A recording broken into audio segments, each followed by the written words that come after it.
at Alabama, unlike just about anywhere else in the country, there might be a couple that rival the situation in moving players onto the NFL draft. Hardly anybody of significance anymore makes it to the senior level. It's all the juniors because of their ability and because their sheer athleticism and performance and production at the collegiate level are ready to move on to the NFL. So that day comes tomorrow for Alabama in regards to announcing who's moving on to the next level. So what does the list most likely look like?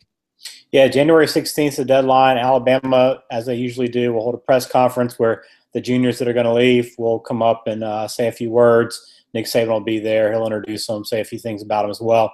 So that'll be tomorrow at noon, Friday. I think right now, Ardarius Stewart, AL.com, reported this yesterday that he's probably going to enter the NFL draft, the wide receiver.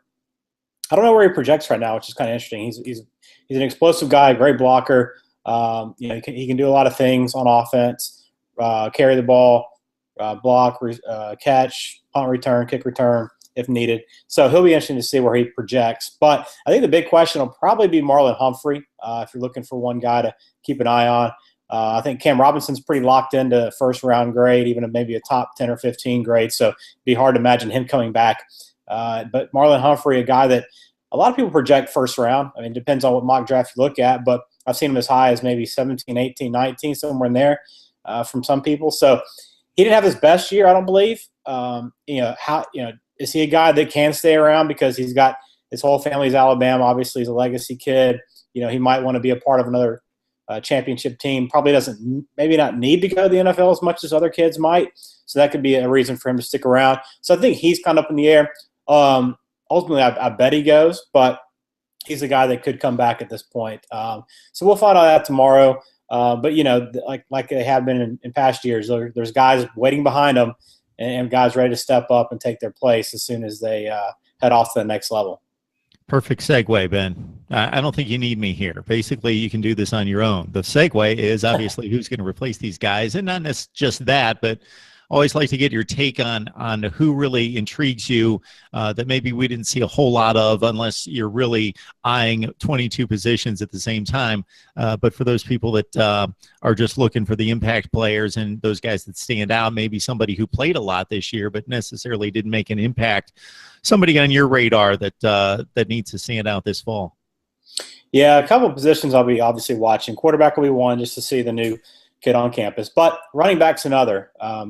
See how this shakes out. We leave this season thinking Bo Scarborough is probably the guy, but how do those carries get balanced? Because you have a Damian Harris that started most of the season. You got a Joshua Jacobs who showed a lot of flashes of being a very, very good player. And then you got Najee Harris, who's the number one overall prospect in the country at running back, who almost came down and switched to Michigan last second, but ended up enrolling at Alabama. He's rooming with Tua.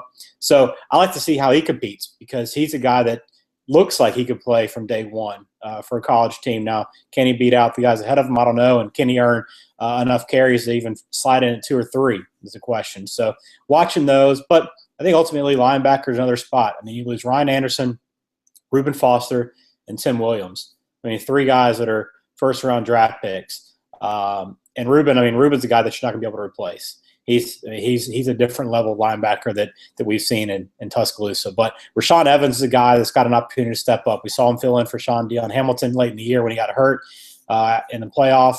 So he's a guy that I think could be a really big factor for them. Ton of speed, a really athletic guy. We saw that in the Clemson game. He's all over the field, good at rushing the passer too. So I'm watching primarily linebackers, I think, on defense. I think the secondary's pretty set, especially if Marlon comes back. But Minka will slide back into the defensive back position, cornerback, and let that safety position play itself out a little bit. But linebackers and then probably the running backs are the two I'm most interested in heading in. But also offensive line. I mean, I won't get into it a whole lot with offensive line, but I think the guards especially didn't have a great season for Alabama. So really trying to shore that up, losing Cam, and then trying to get that guard play to be a little bit stronger this year. Or next year is going to be a thing they're going to be working on. The season performance and the final result doesn't always match the status of the program. In this case, it matches save 1 second, let's say. So Alabama's still the standard in college football, but not the national champions anymore. Number 2 this season, but still bringing in arguably the best class in college football. And the program, I would think you would agree, Ben, despite the result on Monday night, has never been better. Yeah, there's no question. I think you just hate missing out on the opportunity to go 15-0, be the first team that did that, to really cement your legacy as the best defense, at least in quite a while. So, you don't have any of that to hang your hat on. There's still go down as probably, I don't know if it'll be the most decorated, but one of the most decorated classes in Alabama history, with the 51 wins, which is most all time. A ton of guys won individual awards this year, 3 straight SEC championships, 3 straight college football playoff appearances. So, things are still in very good shape. And who knows, this might even motivate Nick Saban to stick around and try to win a few more that he might not have otherwise. Exactly. That's all anybody needs in the SEC or nationally is for Nick Saban to have any more motivation to kick those guys in the pants. All right, Ben George from Titan 102.9 helping us out each and every week with Alabama Talk. We appreciate it, Ben. All right, Mark. Have a good night.